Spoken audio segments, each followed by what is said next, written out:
This is simply incredible. Ukrainian engineers have unveiled a new strike UAV, a full-fledged analog of the Shahed, which will change a lot. And from the UK, there's real victory for Ukraine. Drone deliveries are being increased tenfold. We're talking about hundreds of thousands of drones from Britain.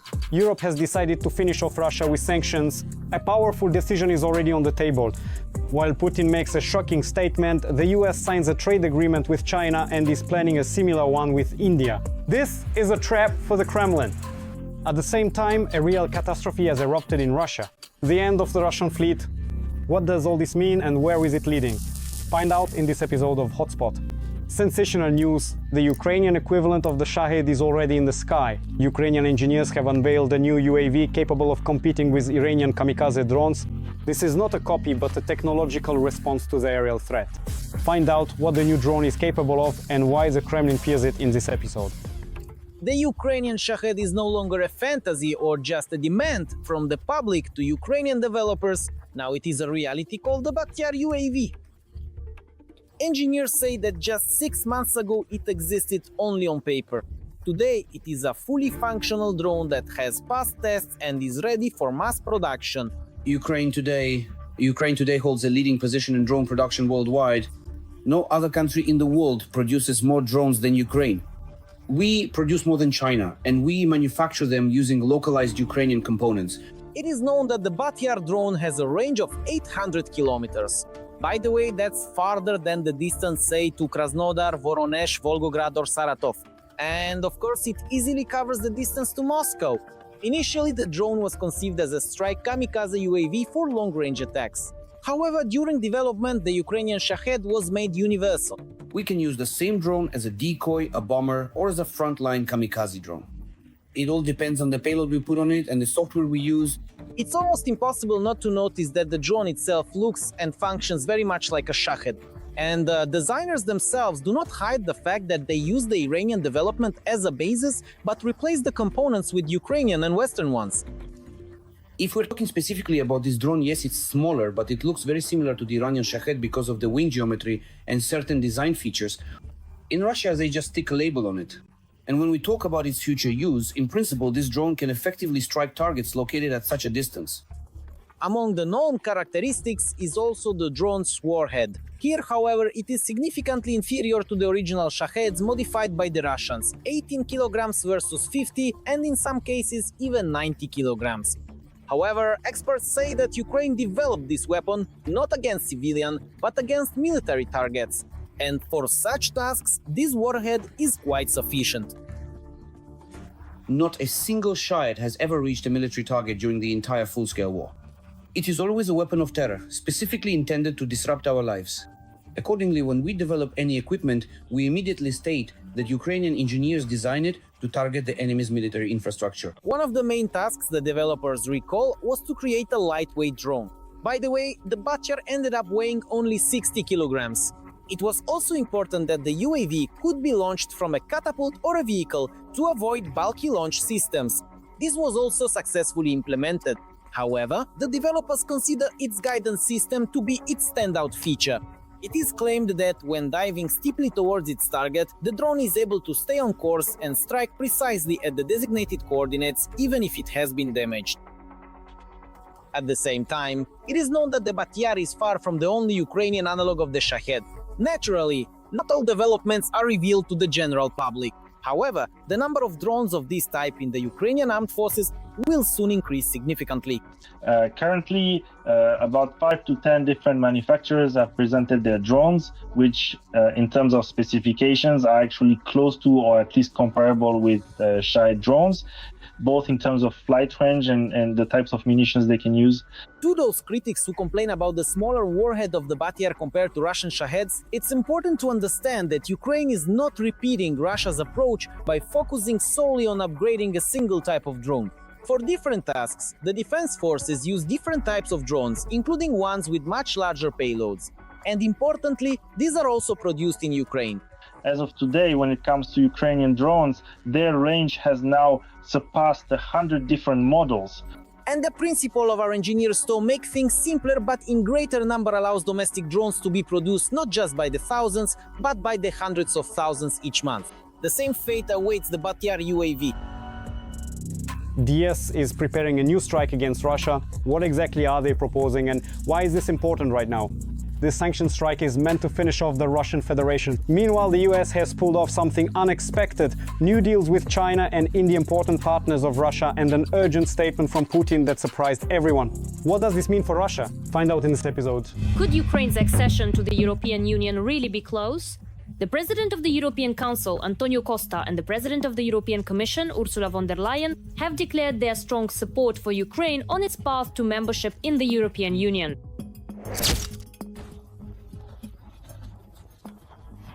Despite incredibly difficult circumstances, the Ukrainian government is carrying out reforms at an impressive pace. That is why now is the time to step up our efforts and move forward on the path to joining the European Union. Ursula, in turn, noted Ukraine's determination to pursue reforms despite ongoing Russian shelling.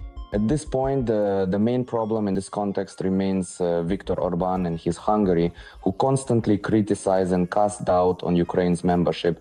At the same time, we are seeing more and more political signals from top officials and representatives of the European Union indicating that official negotiations between Ukraine and the European Union on accession may soon be announced. Yes, indeed, this will be a historic moment, a very important moment. EU leaders have agreed to extend all existing sanctions against Russia for another 6 months. But there is currently a hitch with the new 18th package. Slovakia and Hungary are blocking it, withholding their final approval.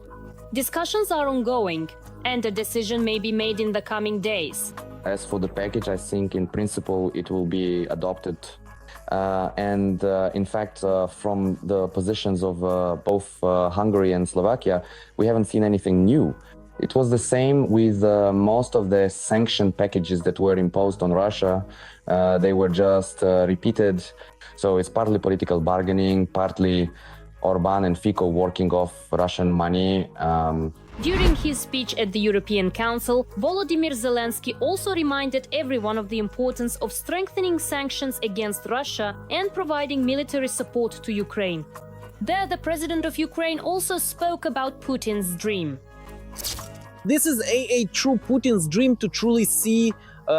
It is Putin's dream to see a fragmented Europe, where marginal voices gain influence and advocate not for unity but for division.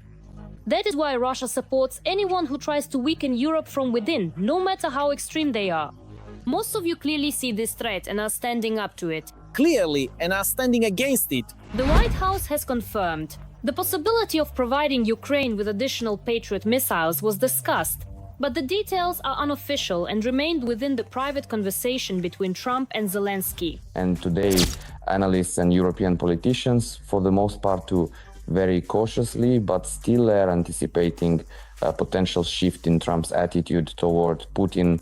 All of this could eventually lead to the right positive decisions for Ukraine. But at the same time, I repeat, we are still only on this path and have not yet reached any final decisions. Putin has threatened that if the West confiscates frozen Russian assets, it will deal a blow to the global economy. They keep consistently saying that they are indeed planning to steal our money. As soon as that unfortunate event happens, the significant move toward the regionalization of payment systems will undoubtedly accelerate and without any doubt whatsoever become completely irreversible.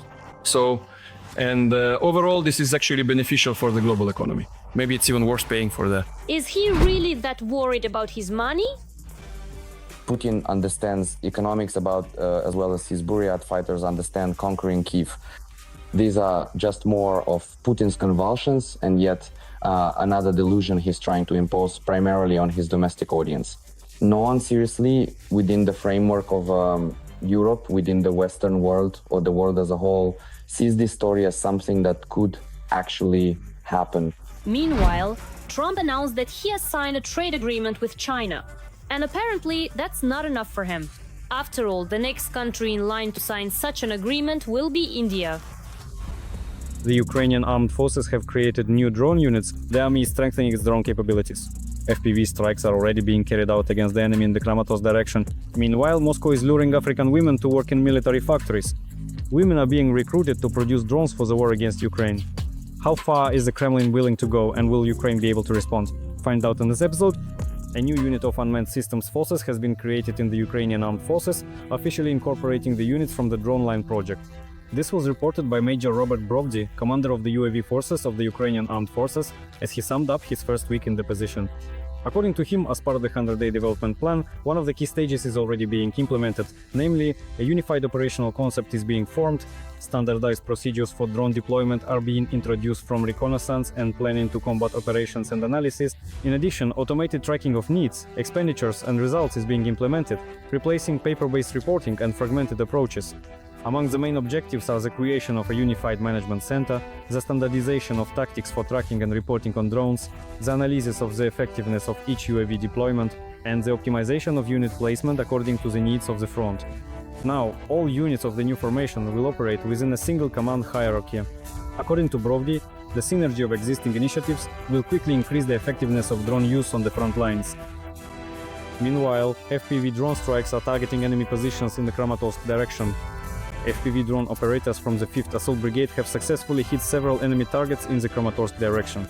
As a result of their combat operations, a mortar crew, an enemy ground drone, and a shelter housing enemy personnel were destroyed. The brigade emphasized that the daily work of drone crews is built on a clear sequence: reconnaissance, precise targeting, and guaranteed destruction. It is precisely this algorithm that regularly puts the occupiers' equipment and infantry under targeted fire. At the same time, Moscow is luring African women to work in drone production for the war against Ukraine. Russia is actively ramping up the production of strike drones for attacks on Ukrainian territory. As journalists from Le Monde have discovered, hundreds of women from African countries are being recruited for this process. They are promised professional training, a stable income, and career prospects. However, they are not told that in reality the work involves manufacturing combat drones. From 2023 to 2025, the territory of the Alabuga Special Economic Zone in Tatarstan, one of the key centers for the production of Shahed-type drones, expanded significantly. New workshops and covered walkways were built there, and some hangars were equipped with nets to protect against drone attacks. However, as production increased, staffing problems also arose. With a record low unemployment rate of 2%, many men left to serve under contract, leading to a personnel shortage at the plant. So how are women being recruited? On the Alabuga Start website, African women are invited to apply for participation in an international professional training program organized with the support of Rosotrudnichestvo. Recruitment is also carried out through the Russian embassy in Africa, as well as through social networks of intermediaries and bloggers. They are promised a salary ranging from 426 to 700 euros per month, which is significantly higher than the average income in their countries of origin. The participation requirements are minimal, age between 18 and 22, a secondary education, a foreign passport, and knowledge of 100 basic Russian words. Women as a convenient labor resource. According to the head of Alabuga, women are easier to manage, and in his opinion, certain types of work require feminine precision. Military expert Yuri Fedorov also noted that such work requires accuracy, meticulousness, and sobriety qualities, which, according to him, are not always typical of Russian workers. The head of Alabuga also added that Russians simply do not want to work for 30 or 40,000 rubles. That is why the factory management is looking for labor in third world countries. Difficult conditions and deception are what these women face. Contracts are signed for a period of 2 years and include strict non-disclosure obligations. Some of the women work directly on drone assembly, while others are employed as cleaners, waitresses, or machine operators. Some of them violated the confidentiality agreements and complained about harsh working conditions, toxic substances, and skin diseases. According to a report by the Global Initiative Against Transnational Organized Crime, many women expected to receive training, but in reality they were immediately placed under control and put to work assembling drones. Terminating the contract is difficult. This means having to repay the cost of airfare, accommodation, and training that were covered by the company. The international response is as follows. As noted in the investigation, the deceptive nature of recruitment and the repressive conditions may indicate signs of forced exploitation. This has raised concerns among the countries of origin of the workers, international human rights organizations, and the United Nations. In April, the Botswana police contacted Interpol with a request to launch an investigation on suspicion of human trafficking. But recruitment continues. Despite scandals, investigations, and external pressure, Russia continues to recruit foreign workers on a massive scale. According to Ukrainian military expert Mikhailo Samus, another 25,000 workers from North Korea are expected to arrive in Russia soon, who will also be sent to work on the production of strike drones. That's all for today. Tune in tomorrow for more news. Every voice matters. Join our community, support independent journalism and help us bring you the truth from Ukraine. Become a member of Ukraine Today. Join us now. A powerful solution from the United Kingdom that will significantly strengthen the Ukrainian armed forces. The British will strike from the sky. Drone deliveries to Ukraine are increasing tenfold. Hundreds of thousands of drones are already being prepared for redeployment. Find out in this episode when the large-scale wave will begin and how it will change the front. 10 times more drones for Ukraine. The United Kingdom has announced a significant increase in drone deliveries for the armed forces of Ukraine. The United Kingdom is strengthening its support for Ukraine by supplying hundreds of thousands of additional drones this year and completing an important stage in the delivery of critically needed artillery ammunition. Over the course of the year, the United Kingdom will supply Ukraine with 100,000 drones. This is 10 times more than the previously promised amount. The positive decision for Ukraine to increase the number of drones was made based on data from British intelligence regarding the effective use by the Ukrainian side of the 10,000 drones previously supplied by the United Kingdom for the needs of the armed forces of Ukraine. The British drone package, with a total value of $473 million, is part of a broader initiative to provide military support to Ukraine amounting to $6 billion. When we are directly threatened by states with advanced military forces, the most effective way to deter them is to be prepared and to show them that we are ready to secure peace through strength. Essentially, while Washington continues to play games with Putin, London is demonstrating its full commitment to Kyiv and to defending Ukraine from Russian aggression. At this point, we can say that the United Kingdom is effectively leading the anti-Putin coalition. A vivid example of this is that it was the United Kingdom that chaired the most recent Ramstein meeting. It was this country that organized the latest coalition for military technical assistance to Ukraine's defense forces, specifically at the moment of transferring FPV drones and their production, including on Ukrainian territory. It is worth recalling here that the kingdom was previously a pioneer in providing Ukraine with heavy Western equipment, particularly Challenger tanks, as well as long-range Storm Shadow cruise missiles.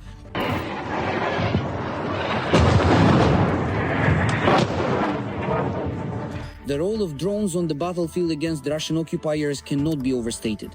According to the head of Ukraine's security service, Vasyl Malyuk, more than 80% of the occupiers' losses are the result of Ukrainian drones. When we talk about the work of combat drones, essentially they account for about 85% of the destruction of enemy personnel, equipment, and armored vehicles. And what is very important is that the strength of Ukrainian drone systems does not rely solely on British assistance. According to Bloomberg, citing Ukraine's Center for Strategic Communications, Kyiv plans to produce 2.5 million drones in 2025.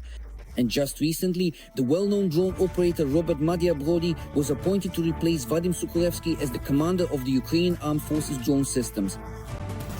Out of every 5,000 to 6,000 unique enemy targets destroyed or hit by Madya's birds each month, on average, no more than 10 are multiple launch rocket systems, and only some of those are destroyed with a full load of 40 rockets.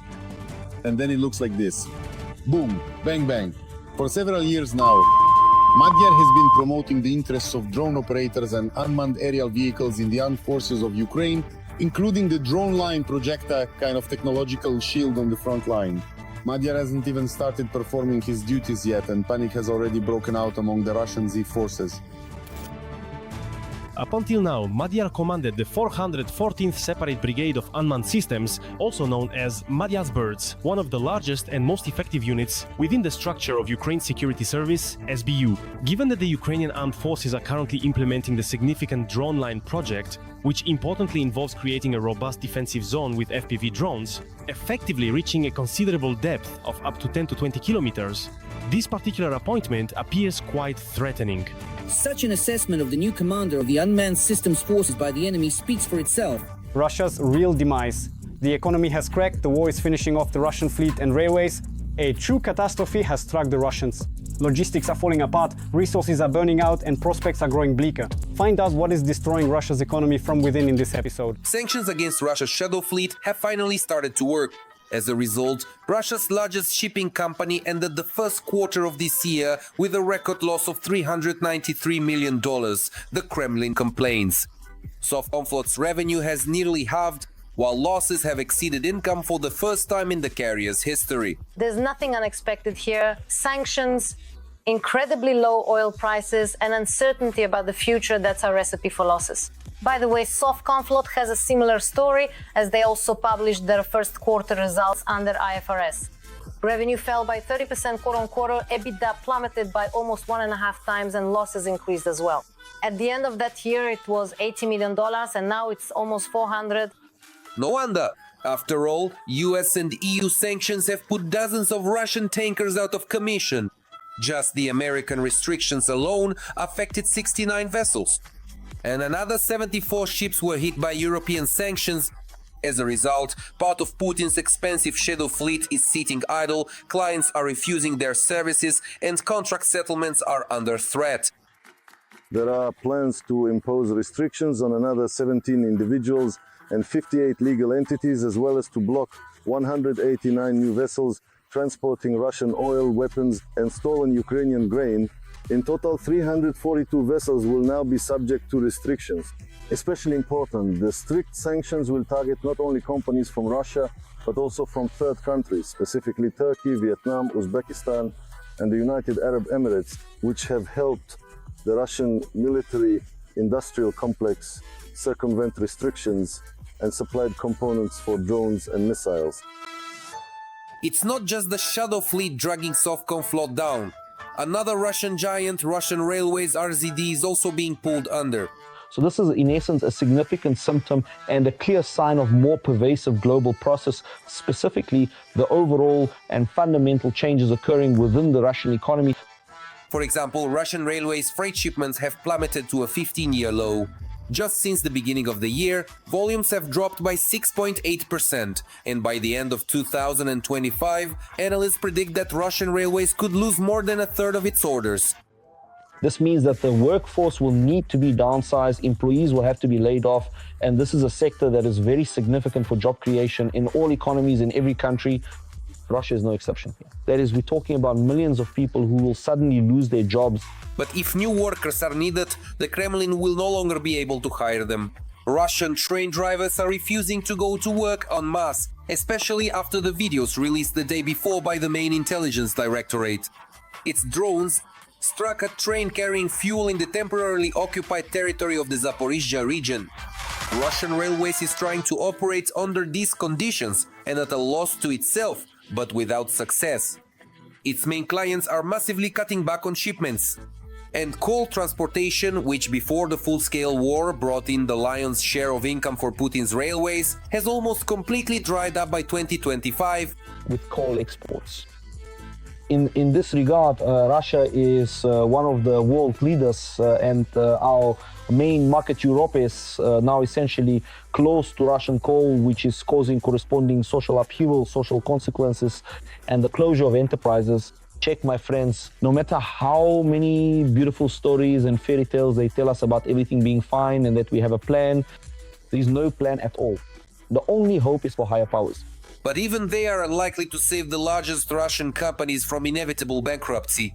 If things continue this way, a number of experts believe that by 2026, Russia could lose several 100,000 jobs, as well as its two main logistics companies. FPV drones right at the border right now. A shocking investigation. Russia has set up UAV production in frontline cities and villages, disguising factories as civilian facilities. How does the enemy hide military technology among peaceful infrastructure? The truth and the scale shocked everyone. Drone fever in Russia. Over the past year and a half, 407 companies specializing in aircraft manufacturing have been registered in the country. This is a historic record. Most of them, according to The Insider, are engaged in producing drones for the front, but present themselves as technology startups. For example, the group Osincelli found a company that publicly claims to assemble civilian drones, but in reality produces ground and aerial systems for the front. We're talking about the company Monolith. Information about it is concealed, but investigators have established its connection to a certain leader of the Russian IT Marketa diversified holding company called T1, formerly known as Technoserv. In June 2023, T1 announced the launch of a new business, T1 Aero, a company that will focus on drones for monitoring infrastructure and logistics in hard-to-reach areas. Sometime later, T1 released a press statement about the serial production of an agricultural drone. The Rubin A50 will help automate certain agricultural tasks, efficiently apply chemicals, and quickly treat areas of fields affected by insect infestations. At the same time, it does not leave technological tracks and can operate in fields sown with tall crops. T1 also offers a set of agro bases based on the Rubin A50, supplemented with a trailer for transporting 2 agro drones, a solution mixing unit, generators for charging batteries, an RTK station, and a weather station. The complex comes in standard and extended configurations. In reality, T1, with the hands and minds of the company Monolith, created the track platform Varan. A whole group of ground drones is already being developed based on it. It is intended for delivering ammunition. We also equip it with electronic warfare systems, electronic intelligence systems, and it can also perform various assault tasks. Despite its apparent simplicity, Varan is capable of operating in any weather and can tow up to 300 kilograms of cargo over difficult terrain. Russian propagandists have already boasted about Varan more than once. However, they don't mention the real manufacturer, the company Monolith, which is part of the T1 Tech holding, nor do they say that the UAVs are assembled at the Rodnev Technopark in eastern Moscow. To the average person, everything is presented as the achievements of the Kulibin Club. This kind of equipment is developed in Moscow, based at the Kulibin Club of the People's Front team. And then they are delivered to the Special Military Operations Zone. Today, the People's Front has reached the legendary 30. We're handing over the Varan. The equipment is needed by the guys to accomplish their assigned combat missions. It's tough on the battlefield. It can withstand from the 40th to the 80th incoming mortar round. It's also very maneuverable and grippy, able to get over rocky terrain, and thanks to its ground clearance, it can handle water and swamps as well. The staff of this Kulibin Club, that is the Monolith company, also turned out to be quite interesting. One of them is the underage Matvey Strelyaev, the son of a fallen occupier who had been fighting in Donbass since 2014 and returned there after the full-scale invasion. When my dad fought for the first time, he got a leg injury. That's it. When he came home, he received a payout. And since he was passionate about drones, he loved flying them and helping the front. He spent all the money on supporting the motherland. He died. And I decided to continue my family father's work, and in doing so, I learned how to solder, fly drones, and program. According to Strelyaev Jr., the people working at the production facility are friends of his late father. It's possible that he's referring to Andrei Prozian, an advisor to the governor of the Kaluga region. In 2014, he fought in Donbass as part of a militant unit called Pyatnashka.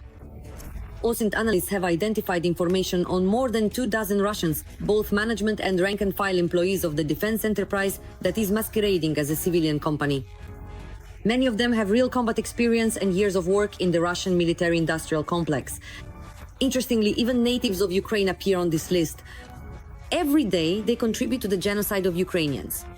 According to the Russian Minister of Defense, as stated last summer, the occupiers are supplying 4,000 drones to the front every day.